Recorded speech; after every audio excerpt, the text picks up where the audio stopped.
Oration 5. Hymn to the Mother of the Gods. Ought I to say something on this subject also? And shall I write about things not to be spoken of, and divulge what ought not to be divulged? Shall I utter the unutterable? Who is Attis or Gallus? Who is the mother of the gods, and what is the manner of their ritual of purification? And further, why was it introduced in the beginning among us Romans? It was handed down by the Phrygians in very ancient times, and was first taken over by the Greeks, and not by any ordinary Greeks, but by Athenians, who had learned by experience that they did wrong to jeer at one who was celebrating the mysteries of the Mother. For it is said that they wantonly insulted and drove out Gallus, on the ground that he was introducing a new cult, because they did not understand what sort of goddess they had to do with, and that she was that very Dio whom they worship, and Rhea, and Demeter too. Then followed the wrath of the goddess, and the propitiation of her wrath. For the priestess of the Pythian god, who guided the Greeks in all noble conduct, bade them propitiate the wrath of the mother of the gods. And so, we are told, the Metroum was built, where the Athenians used to keep all their state records. After the Greeks, the Romans took over the cult, when the Pythian god had advised them in their turn to bring the goddess from Phrygia as an ally for their war against the Carthaginians. And perhaps there is no reason why I should not insert here a brief account of what happened. When they learned the response of the oracle, the inhabitants of Rome, that city beloved of the gods, sent an embassy to ask from the kings of Pergamon, who then ruled over Phrygia, and from the Phrygians themselves, the most holy statue of the goddess. And when they had received it, they brought back their most sacred freight, putting it on a broad cargo boat which could sail smoothly over those wide seas. Thus she crossed the Aegean and Ionian seas, and sailed round Sicily, and over the Etruscan sea, and so entered the mouth of the Tiber. And the people and the Senate with them poured out of the city, and in front of all the others there came to meet her all the priests and priestesses, in suitable attire according to their ancestral custom. And in excited suspense they gazed at the ship as she ran before a fair wind, and about her keel they could discern the foaming wake as she cleft the waves. And they greeted the ship as she sailed in, and adored her from afar, everyone where he happened to be standing. But the goddess, as though she desired to show the Roman people that they were not bringing a lifeless image from Phrygia, but that what they had received from the Phrygians and were now bringing home possessed greater and more divine powers than an image, stayed the ship directly she touched the Tiber, and she was suddenly as though rooted in midstream. So they tried to tow her against the current, but she did not follow. Then they tried to push her off, thinking they had grounded on a shoal, but for all their efforts she did not move.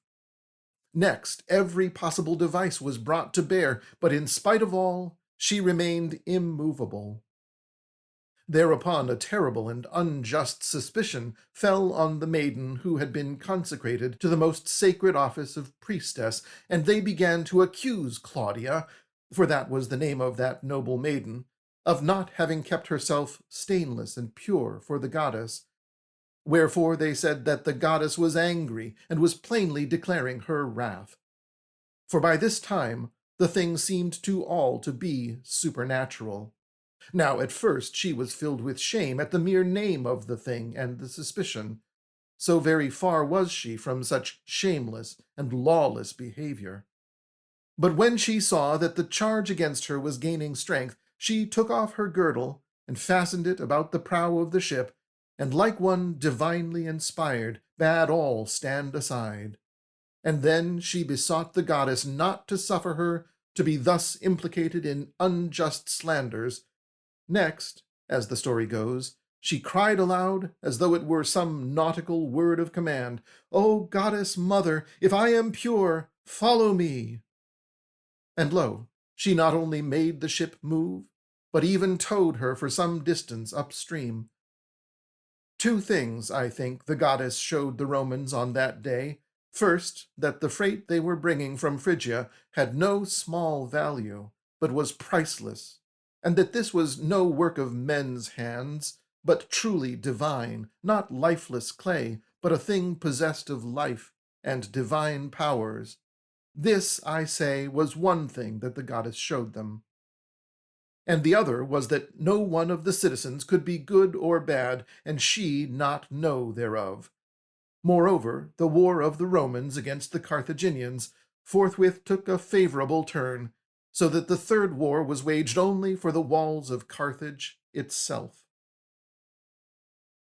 As for this narrative, though some will think it incredible and wholly unworthy of a philosopher or a theologian, nevertheless let it here be related. For besides the fact that it is commonly recorded by most historians, it has been preserved too on bronze statues in mighty Rome, beloved of the gods. And yet I am well aware that some over-wise persons will call it an old wives' tale, not to be credited. But for my part, I would rather trust the traditions of cities than those too clever people, whose puny souls are keen-sighted enough, but never do they see aught that is sound. I am told that on this same subject of which I am impelled to speak at the very season of these sacred rites, Porphyry, too, has written a philosophical treatise. But since I have never met with it, I do not know whether at any point it may chance to agree with my discourse. But him whom I call Gallus or Attis, I discern of my own knowledge to be the substance of generative and creative mind, which engenders all things down to the lowest plane of matter, and comprehends in itself all the concepts and causes of the forms that are embodied in matter. For truly the forms of all things are not in all things, and in the highest and first causes we do not find the forms of the lowest and last, after which there is nothing save privation, coupled with a dim idea. Now, there are many substances, and very many creative gods, but the nature of the third creator, who contains in himself the separate concepts of the forms that are embodied in matter, and also the connected chain of causes, I mean that nature which is last in order, and through its superabundance of generative power descends even unto our earth through the upper region from the stars. This is he whom we seek, even Attis. But perhaps I ought to distinguish more clearly what I mean. We assert that matter exists, and also form embodied in matter. But if no cause be assigned prior to these two, we should be introducing unconsciously the Epicurean doctrine. For if there be nothing of higher order than these two principles, then a spontaneous motion and chance brought them together. But, says some acute peripatetic like Xenarchus, we see that the cause of these is the fifth or cyclic substance. Aristotle is absurd when he investigates and discusses these matters, and Theophrastus likewise. At any rate, he overlooked the implications of a well-known utterance of his. For just as when he came to incorporeal and intelligible substance, he stopped short and did not inquire into its cause, and merely asserted that this is what it is by nature, surely in the case of the fifth substance also he ought to have assumed that its nature is to be thus, and he ought not to have gone on to search for causes, but should have stopped at these, and not fallen back on the intelligible, which has no independent existence by itself, and in any case represents a bare supposition. This is the sort of thing that Xenarchus says, as I remember to have heard. Now, whether what he says is correct or not, let us leave to the extreme peripatetics to refine upon. But that his view is not agreeable to me is, I think, clear to everyone. For I hold that the theories of Aristotle himself are incomplete unless they are brought into harmony with those of Plato. Or rather, we must make these also agree with the oracles that have been vouchsafed to us by the gods. But this it is perhaps worthwhile to inquire, how the cyclic substance can contain the incorporeal causes of the forms that are embodied in matter. For that, apart from these causes, it is not possible for generation to take place is, I think, clear and manifest. For why are there so many kinds of generated things? Whence arise masculine and feminine? Whence the distinguishing characteristics of things according to their species in well-defined types, if there are not pre-existing and pre-established concepts and causes which existed beforehand to serve as a pattern? And if we discern these causes but dimly, let us still further purify the eyes of the soul. And the right kind of purification is to turn our gaze inwards, and to observe how the soul and embodied mind are a sort of mold and likeness of the forms that are embodied in matter. For in the case of the corporeal, or of things that, though incorporeal, come into being and are to be studied in connection with the corporeal, there is no single thing whose mental image the mind cannot grasp independently of the corporeal. But this it could not have done if it did not possess something naturally akin to the incorporeal forms. Indeed, it is for this reason that Aristotle himself called the soul the place of the forms, only he said that the forms are there not actually, but potentially. Now, a soul of this sort, that is allied with matter, must needs possess these forms potentially only, but a soul that should be independent and unmixed in this way, we must believe would contain all the concepts, not potentially, but actually. Let us make this clearer by means of the example which Plato himself employed in the Sophist, with reference certainly to another theory, but still he did employ it. And I bring forward the illustration not to prove my argument, for one must not try to grasp it by demonstration, but only by apprehension, for it deals with the first causes, or at least those that rank with the first, if indeed, as it is right to believe, we must regard Attis also as a god. What then, and of what sort is this illustration? Plato says that if any man whose profession is imitation desire to imitate in such a way that the original is exactly reproduced, this method of imitation is troublesome and difficult, and by Zeus borders on the impossible. But pleasant and easy, and quite possible, is the method which only seems to imitate real things. For instance, when we take up a mirror and turn it round, we easily get an impression of all objects, and show the general outline of every single thing.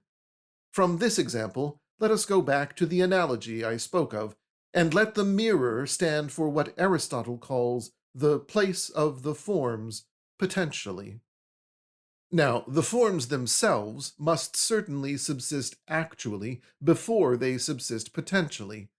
If, therefore, the soul in us, as Aristotle himself believed, contains potentially the forms of existing things, where shall we place the forms in that previous state of actuality? Shall it be in material things?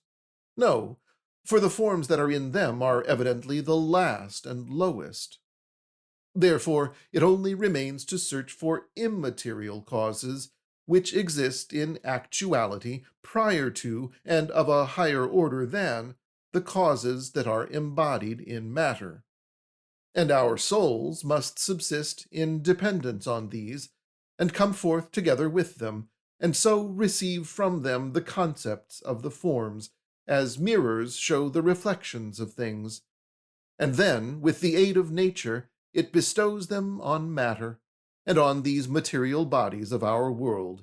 For we know that nature is the creator of bodies, universal nature, in some sort, of the all, while that the universal nature of each is the creator of particulars is plainly evident. But nature exists in us in actuality without a mental image, whereas the soul, which is superior to nature, possesses a mental image besides. If, therefore, we admit that nature contains in herself the cause of things of which she has, however, no mental image, why, in heaven's name, are we not to assign to the soul these same forms, only in a still higher degree, and with priority over nature, seeing that it is in the soul that we recognize the forms by means of mental images, and comprehend them by means of the concept? Who then is so contentious as to admit, on the one hand, that the concepts embodied in matter exist in nature, even though not all and equally in actuality, yet all potentially, while, on the other hand, he refuses to recognize that the same is true of the soul? If, therefore, the forms exist in nature potentially, but not actually, and if also they exist potentially in the soul, only in a still purer sense and more completely separated, so that they can be comprehended and recognized, but yet exist in actuality nowhere at all, to what, I ask, shall we hang the chain of perpetual generation? And on what shall we base our theories of the imperishability of the universe? For the cyclic substance itself is composed of matter and form. It must therefore follow that, even though in actuality these two, matter and form, are never separate from one another, yet for our intelligence the forms must have prior existence and be regarded as of a higher order. Accordingly, since for the forms embodied in matter a wholly immaterial cause has been assigned, which leads these forms under the hand of the third Creator, who for us is the Lord and Father, not only of these forms, but also of the visible fifth substance, from that Creator we distinguish Attis, the cause which descends even unto matter, and we believe that Attis, or Gallus, is a god of generative powers. Of him the myth relates that, after being exposed at birth near the eddying stream of the river Gallus, he grew up like a flower, and when he had grown to be fair and tall, he was beloved by the mother of the gods, and she entrusted all things to him, and moreover set on his head the starry cap. But if our visible sky covers the crown of Attis, must one not interpret the river Gallus as the Milky Way? For it is there, they say, that the substance which is subject to change mingles with the passionless revolving sphere of the fifth substance. Only as far as this did the mother of the gods permit this fair intellectual god Attis, who resembles the sun's rays, to leap and dance. But when he passed beyond this limit and came even to the lowest region, the myth said that he had descended into the cave and had wedded the nymph. And the nymph is to be interpreted as the dampness of matter, though the myth does not here mean matter itself, but the lowest immaterial cause which subsists prior to matter. Indeed, Heraclitus also says, "It is death to souls to become wet." We mean, therefore, that this Gallus, the intellectual god, the connecting link between forms embodied in matter beneath the region of the moon, is united with the cause that is set over matter, but not in the sense that one sex is united with another, but like an element that is gathered to itself. Who then is the mother of the gods? She is the source of the intellectual and creative gods, who in their turn guide the visible gods. She is both the mother and the spouse of mighty Zeus. She came into being next to, and together with, the great Creator. She is in control of every form of life, and the cause of all generation. She easily brings to perfection all things that are made. Without pain she brings to birth, and with the Father's aid creates all things that are. She is the motherless maiden, enthroned at the side of Zeus, and in very truth is the mother of all the gods. For having received into herself the causes of all the gods, both intelligible and supramundane, she became the source of the intellectual gods. Now this goddess, who is also forethought, was inspired with a passionless love for Attis. For not only the forms embodied in matter, but to a still greater degree the causes of those forms, voluntarily serve her and obey her will.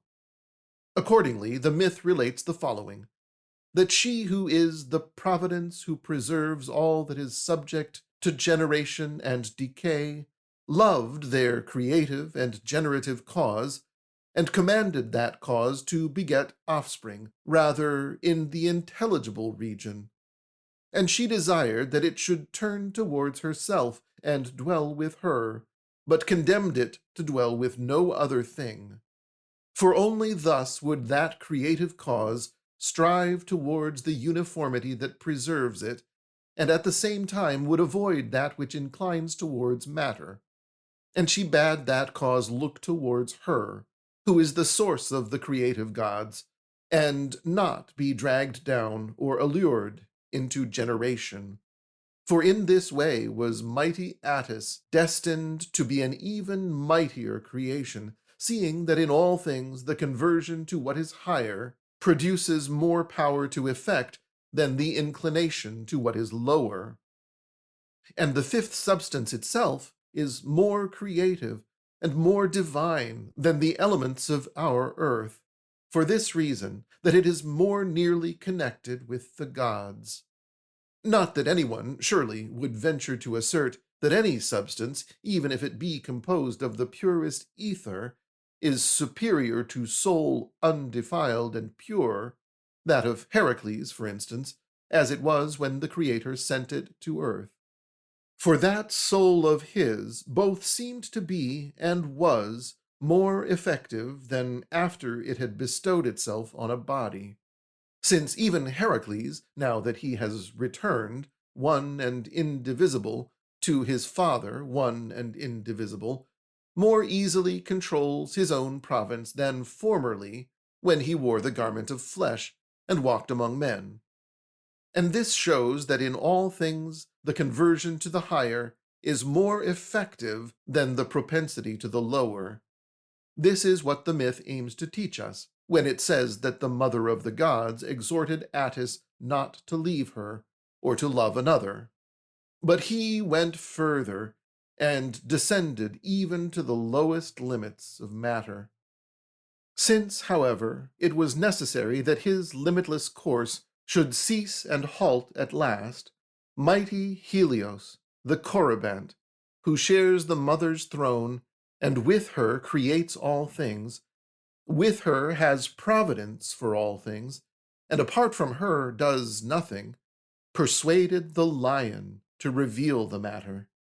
And who is the lion? Verily, we are told that he is flame-colored. He is therefore the cause that subsists prior to the hot and fiery, and it was his task to contend against the nymph, and to be jealous of her union with Attis. And who the nymph is, I have said. And the myth says that the lion serves the creative providence of the world, which evidently means the mother of the gods. Then it says that by detecting and revealing the truth, he caused the youth's castration. What is the meaning of this castration? It is the checking of the unlimited. For now was generation confined within definite forms checked by creative providence.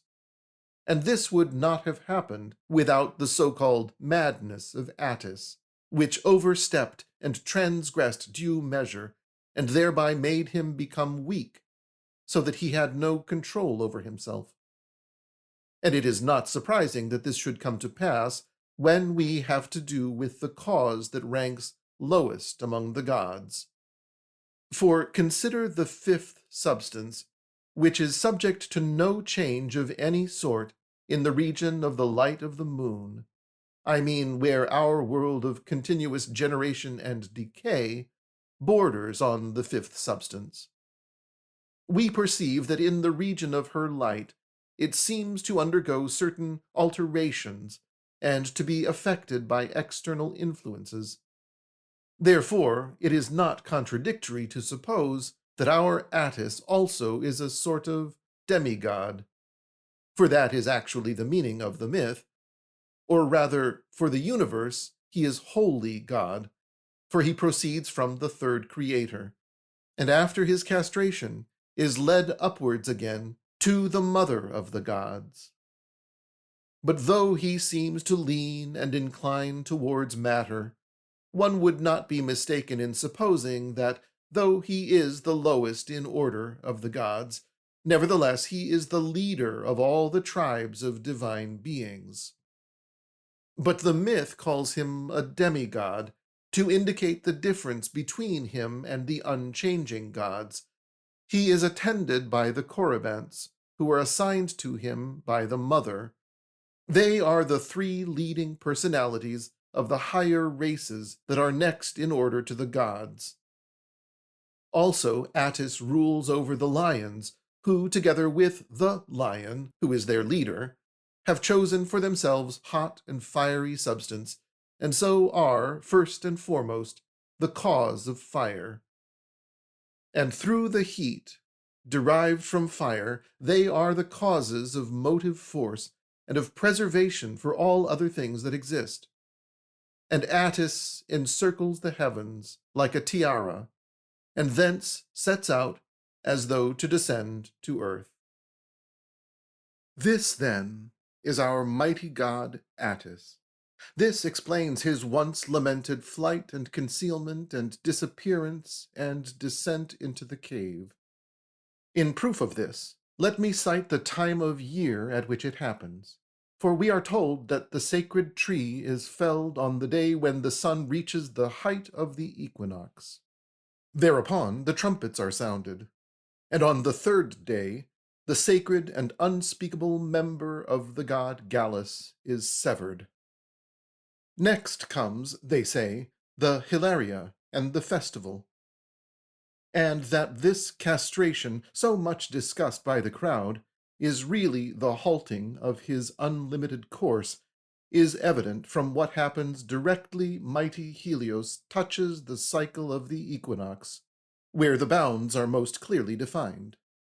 For the even is bounded, but the uneven is without bounds, and there is no way through or out of it. At that time, then, precisely, according to the account we have, the sacred tree is felled. Thereupon, in their proper order, all the other ceremonies take place.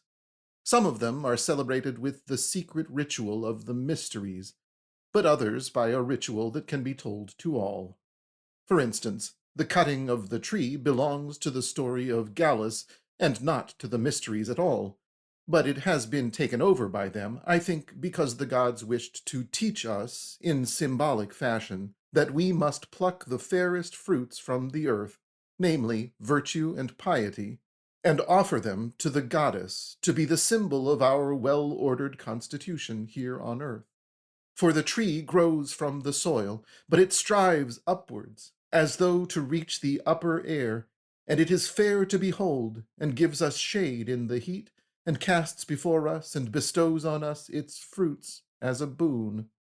Such is its superabundance of generative life. Accordingly, the ritual enjoins on us, who by nature belong to the heavens, but have fallen to earth, to reap the harvest of our constitution here on earth, namely, virtue and piety. and then strive upwards to the goddess of our forefathers, to her who is the principle of all life. Therefore, immediately after the castration, the trumpet sounds the recall for Attis, and for all of us who once flew down from heaven and fell to earth. And after this signal, when King Attis stays his limitless course by his castration, the god bids us also root out the unlimited in ourselves, and imitate the gods, our leaders, and hasten back to the defined and uniform, and, if it be possible, to the one itself. After this, the Hilaria must by all means follow. For what could be more blessed, what more joyful, than a soul which has escaped from limitlessness and generation and inward storm, and has been translated up to the very gods? And Attis himself was such a one, and the mother of the gods by no means allowed him to advance unregarded further than was permitted. Nay, she made him turn towards herself, and commanded him to set a limit to his limitless course. But let no one suppose my meaning to be that this was ever done or happened in a way that implies that the gods themselves are ignorant of what they intend to do, or that they have to correct their own errors. But our ancestors, in every case, tried to trace the original meanings of things, whether with the guidance of the gods or independently, though perhaps it would be better to say that they sought for them under the leadership of the gods. Then, when they had discovered those meanings, they clothed them in paradoxical myths. This was in order that, by means of the paradox and the incongruity, the fiction might be detected, and we might be induced to search out the truth.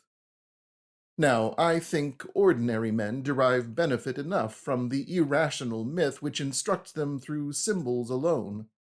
But those who are more highly endowed with wisdom will find the truth about the gods helpful, though only on condition that such a man examine and discover and comprehend it under the leadership of the gods, and if by such riddles as these he is reminded that he must search out their meaning, and so attains to the goal and summit of his quest through his own researches, he must not be modest and put faith in the opinions of others rather than in his own mental powers.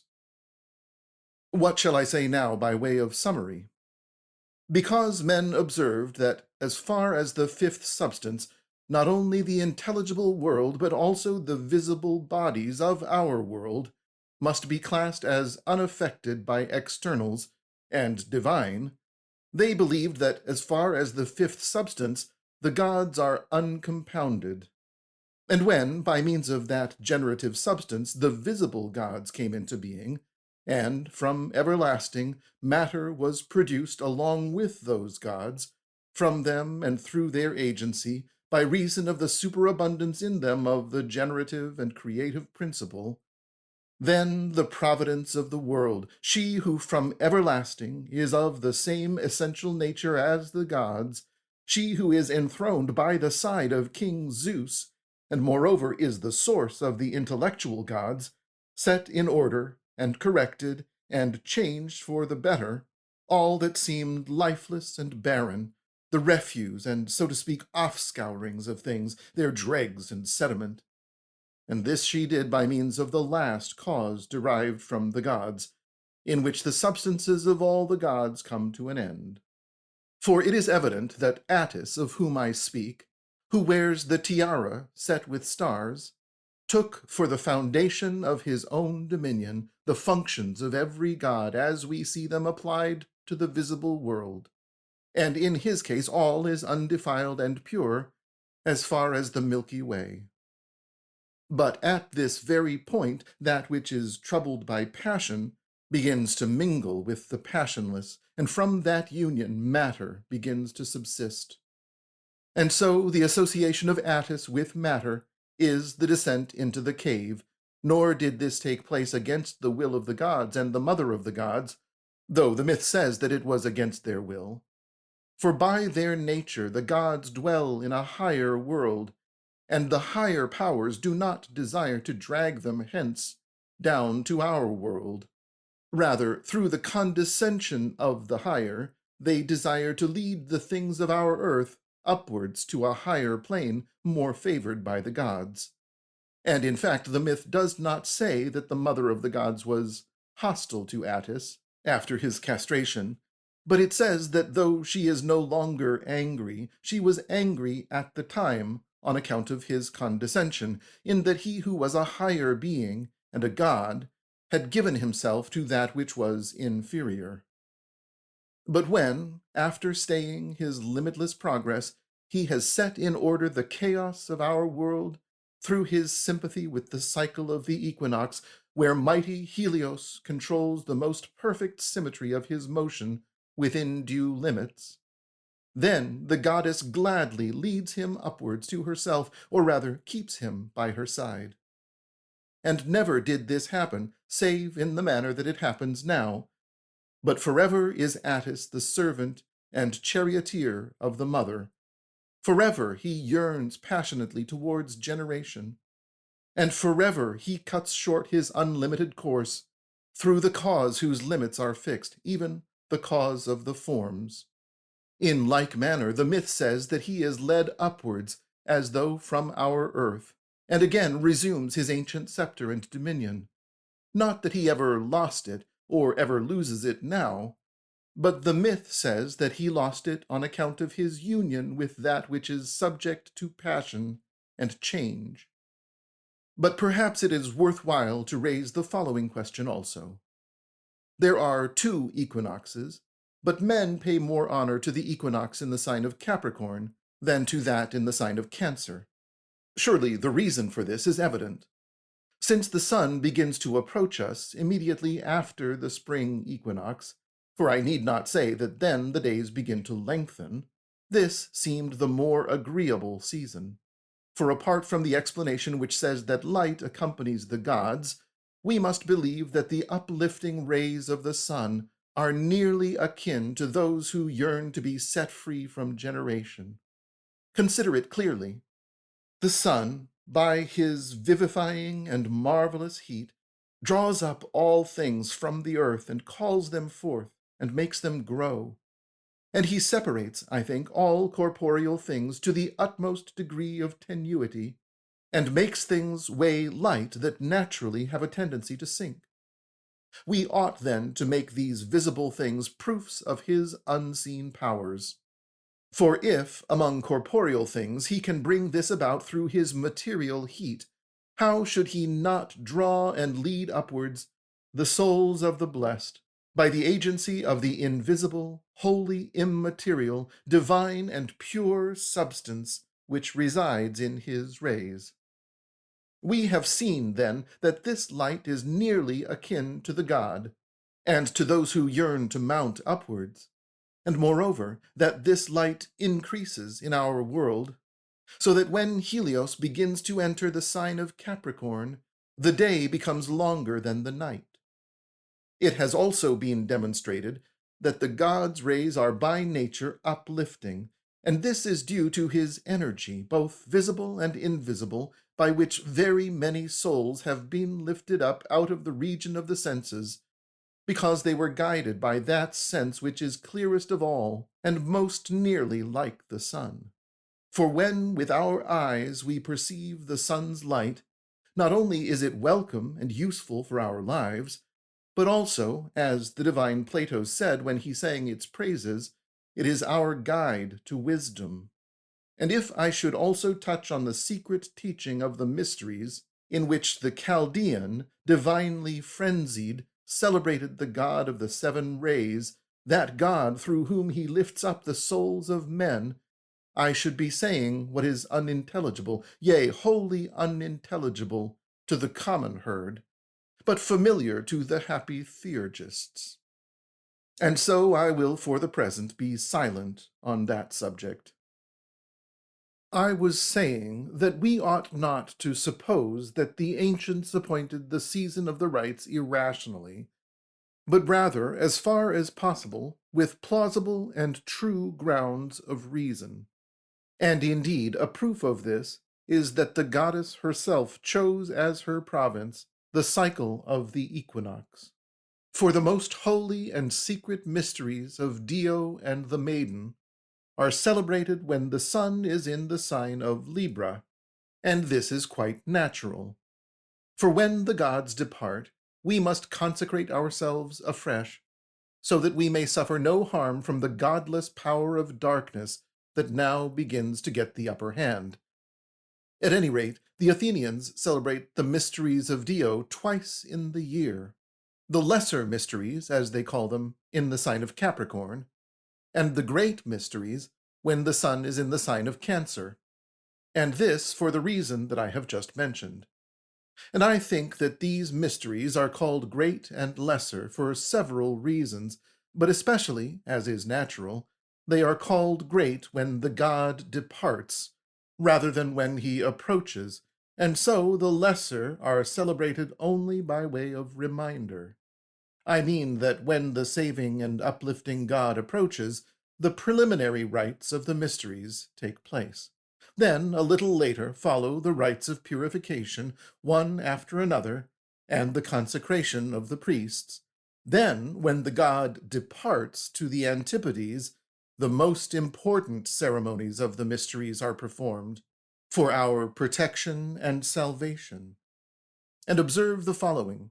As in the festival of the mother the instrument of generation is severed, so too with the Athenians, those who take part in the secret rites are wholly chaste, and their leader, the Hierophant, forswears generation, because he must not have aught to do with the progress to the unlimited, but only with the substance whose bounds are fixed, so that it abides forever and is contained in the one, stainless and pure.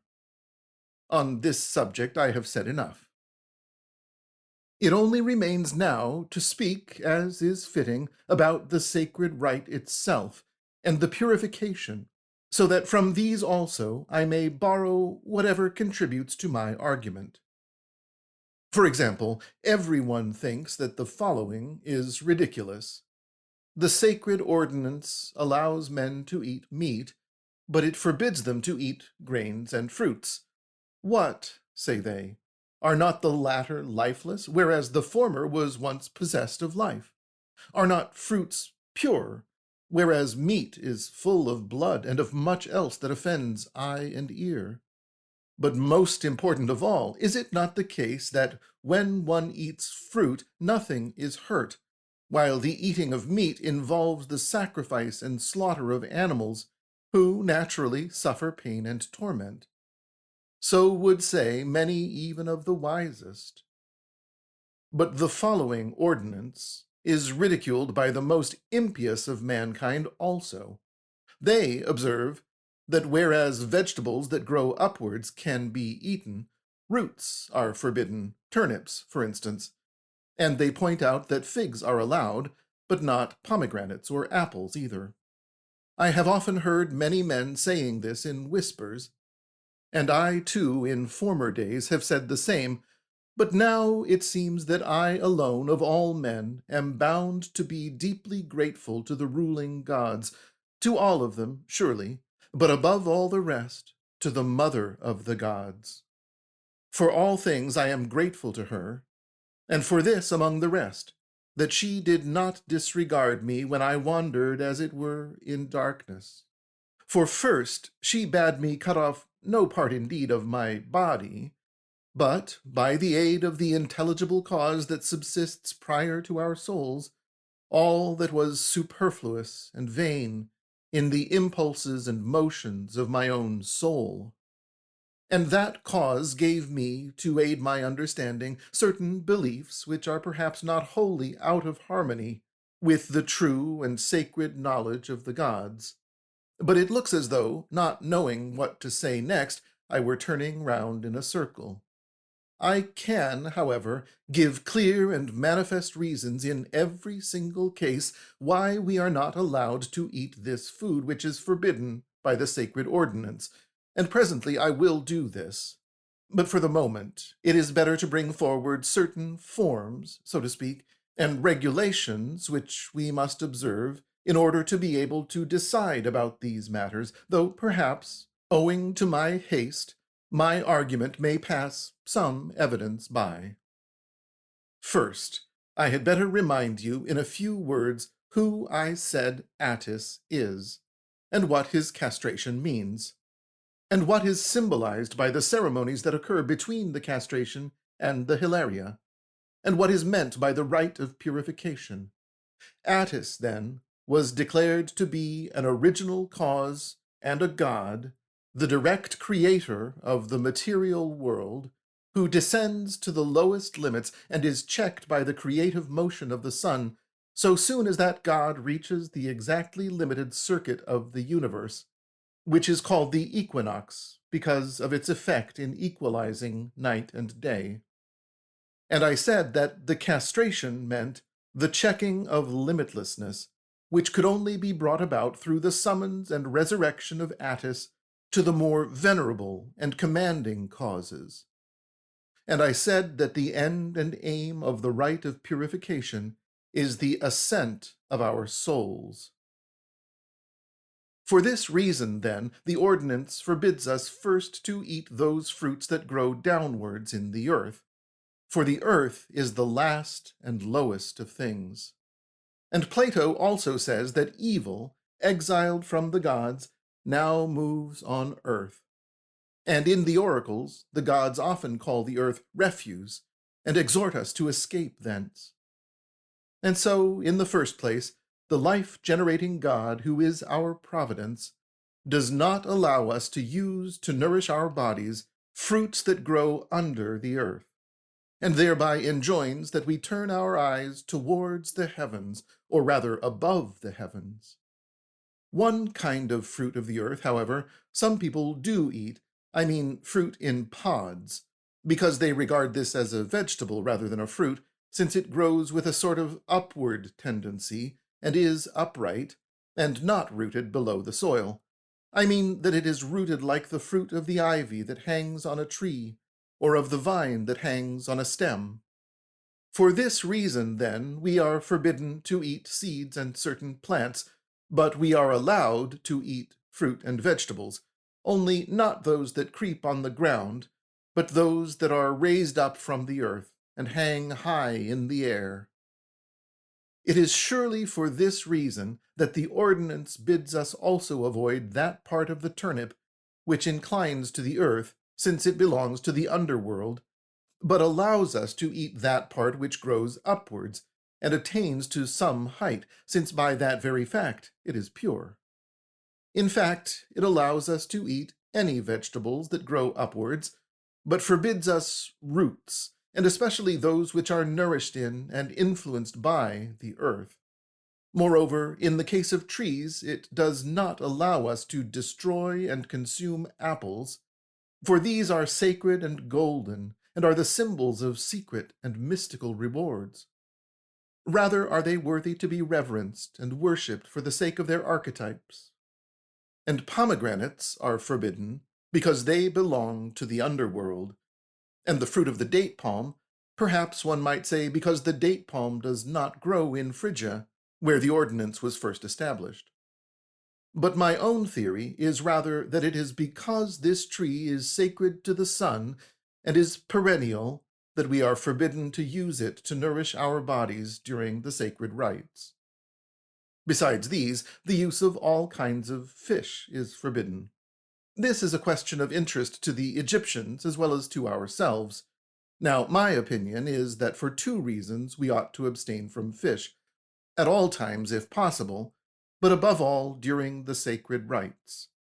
One reason is that it is not fitting that we should eat what we do not use in sacrifices to the gods. And perhaps I need not be afraid that hereupon some greedy person who is the slave of his belly will take me up, though, as I remember, that very thing happened to me once before. And then I heard someone objecting, "What do you mean? Do we not often sacrifice fish to the gods?" But I had an answer ready for this question also. "My good sir," I said, "it is true that we make offerings of fish in certain mystical sacrifices, just as the Romans sacrificed the horse and many other animals too, both wild and domesticated, and as the Greeks and the Romans too sacrifice dogs to Hecate. And among other nations also, many other animals are offered in the mystic cults, and sacrifices of that sort take place publicly in their cities once or twice a year. But that is not the custom in the sacrifices which we honor most highly, in which alone the gods deign to join us and to share our table. In those most honored sacrifices, we do not offer fish, for the reason that we do not tend fish, nor look after the breeding of them, and we do not keep flocks of fish as we do of sheep and cattle. For since we foster these animals, and they multiply accordingly, it is only right that they should serve for all our uses, and above all for the sacrifices that we honor most. This, then, is one reason why I think we ought not to use fish for food at the time of the rite of purification. The second reason, which is, I think, even more in keeping with what I have just said, is that since fish also, in a manner of speaking, go down into the lowest depths, they, even more than seeds, belong to the underworld.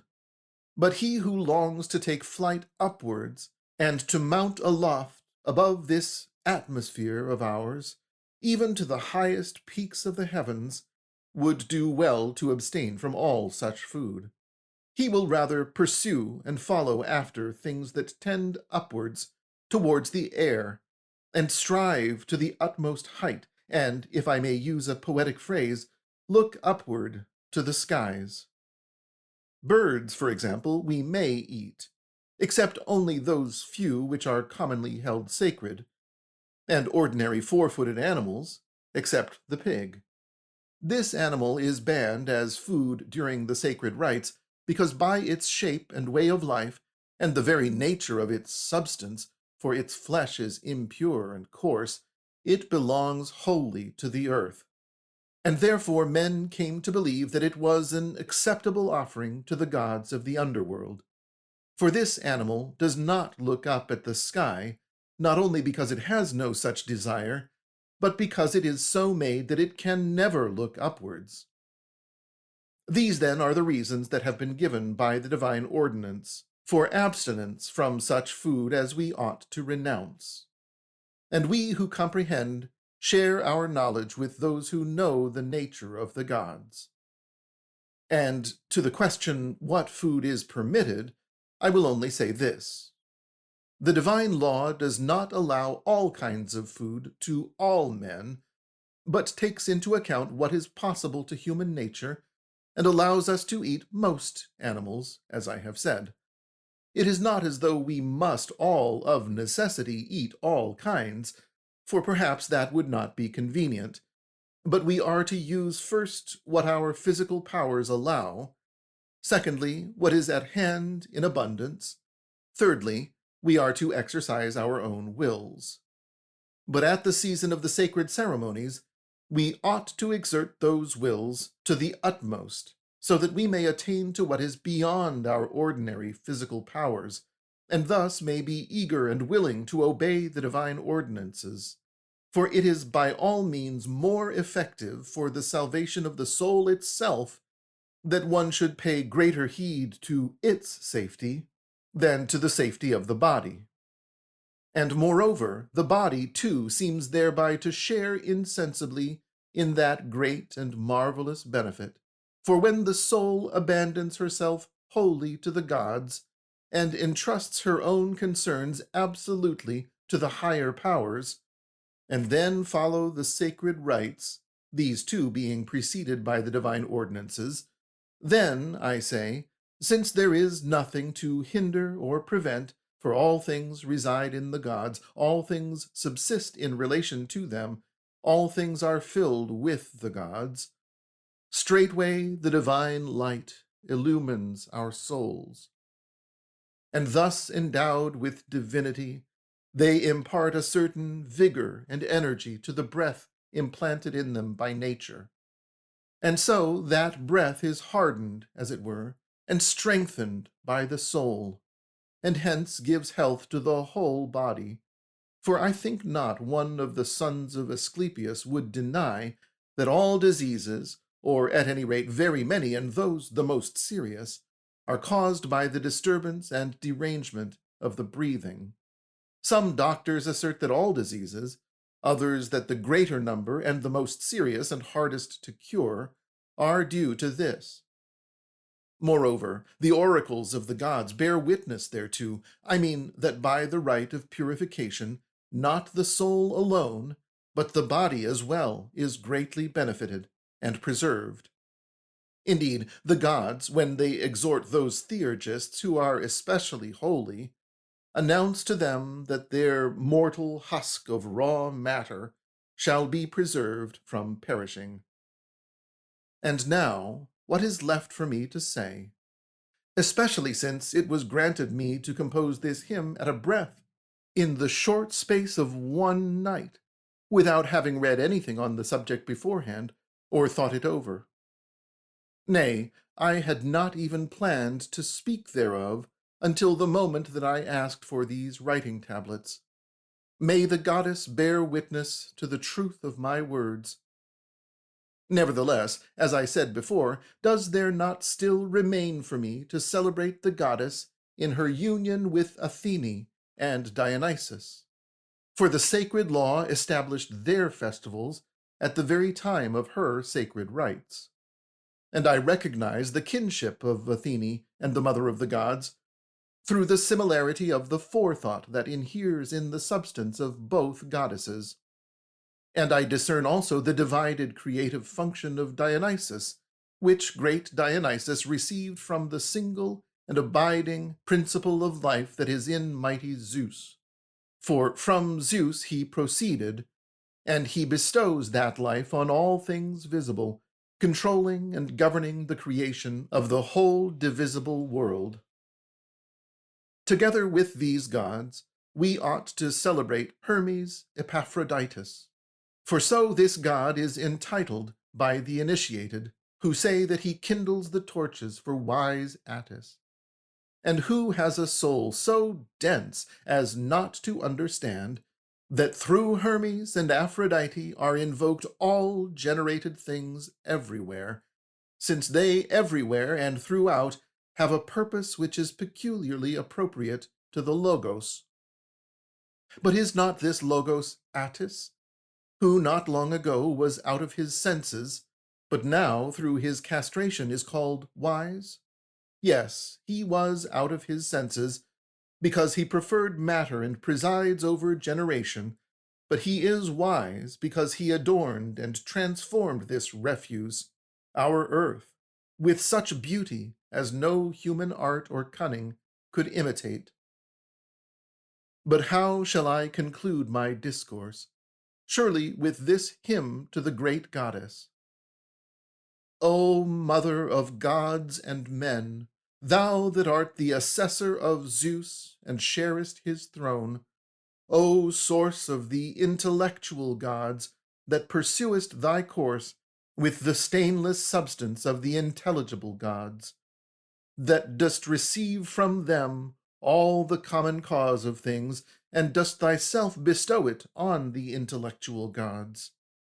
O life-giving goddess, that art the counsel and the providence and the creator of our souls, O thou that lovest great Dionysus, and didst save Attis when exposed at birth, and didst lead him back when he had descended into the cave of the nymph. O thou that givest all good things to the intellectual gods, and fillest with all things this sensible world, and with all the rest givest us all things good.